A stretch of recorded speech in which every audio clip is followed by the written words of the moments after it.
radiant beam of light, created and designed by the personal triumphs of life, created in the fire, tested in its flames. From within a woman's heart, purpose pushes from her pain. You wonder how she gets back up after being knocked down to the ground. Well, God's walking with her, and his power is in her crown. If her tiara slips and falls, grace shall be found, for God's walking with her, and his power is in her crown. Oh, that was beautiful. Because Thank you. yes.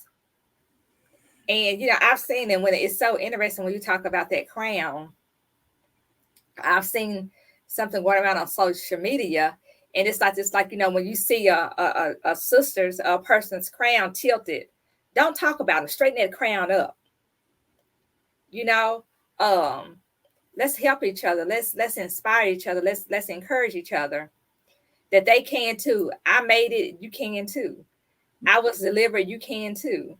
And like I shared with you, I allowed shame and guilt to hold me in bondage for so long, and it's so freeing that I don't have to allow that to control me. I don't have to allow it to have power over me.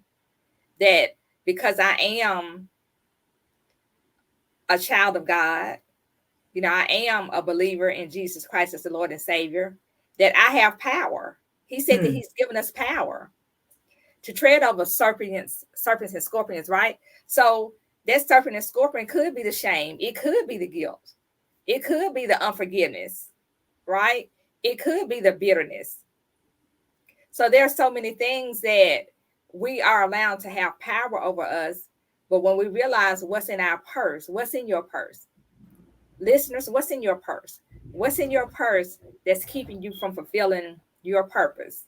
What's in Hmm. your purse that has made you say or question, is there really a God? Hmm. What's in your church, in your purse that have made you question, well, can I be healed?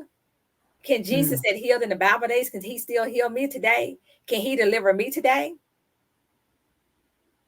Through our guest today, Miss Wendy Savage is letting you know that he still can perform miracles. He performed a miracle in her life. And one thing that she brought out, someone that may still be on medication, that doesn't mean that they can't be, that doesn't mean that they're not, that God's favor is not upon their lives. That's a miracle that he performed in her life for his purpose, for his honor, and for his glory. What does he want to do in your life for his honor, for his glory, and his purpose in your life?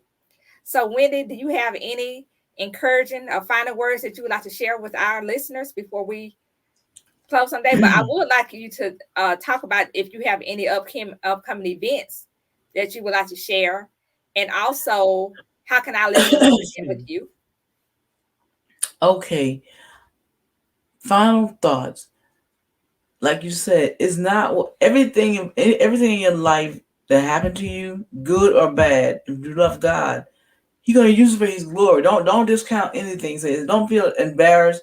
You may be embarrassed or ashamed. Don't regret things. Just say this happened or that happened. Life does go on, but you have to let God use that for His glory. That's number one. Number two, like you said, just because you have mental illness or whatever have you, don't let people discount you. Don't say that I'm not worthy or God's not going to use. God uses who He wants to use. Mm-hmm. You know. Right. And also, if you're in an abusive relationship, it all depends. Some people say stick it out or whatever. If he's physically abusive, my advice to you would be to run. Make you a plan and get out. Abuse and don't, if you're thinking it's your fault, they got you beat down and no, the biggest thing they do is they isolate you from your friends and family. And some people talk what stays in his house goes on stays in his house. Start talking. Tell somebody. Don't be isolated. Get out of there because it's not healthy. You want to choose healthier ways of feeling and healthier ways of in partner. You want to feel better. And he's not going to change. He is a possibility he can change, but he's not going to change right then. You need to get out of there. Mm-hmm. And as you said, God. we have things, we're grateful for things that are good things, and the traumatic things that have happened to us, we still can get the help we need, whether it's through therapy. You know, pray that God will lead and guide you to a ministry where you can get the help that you need. Um, Therapy, be connected to the right therapist to help you. That doesn't mean you're not a Christian because you seek therapy. And know that because these traumatic things have happened to you, that God is still good. Now, I don't know what things Yes. that happened to you that are listening. Um, and you might say, well, you don't know the things that have happened to me. I don't know, but I do know that we have a good God. We do have a Jesus. We do have a Savior that can help you through it all. You just have to surrender it to them. Be And honest. You have to. go You, have ahead. to, you, have to, you can't sugarcoat with God. You have to tell him what it is. I mean, if you, I mean, in life's a journey. Well, it's Christianity, the walk, well, it's all of one journey. You're never going to reach this perfect place of perfection. So each day you find something like, okay, in your attitude, it might even be traumatic. Within yourself, has it created me a clean heart? You have to come clean with God about you.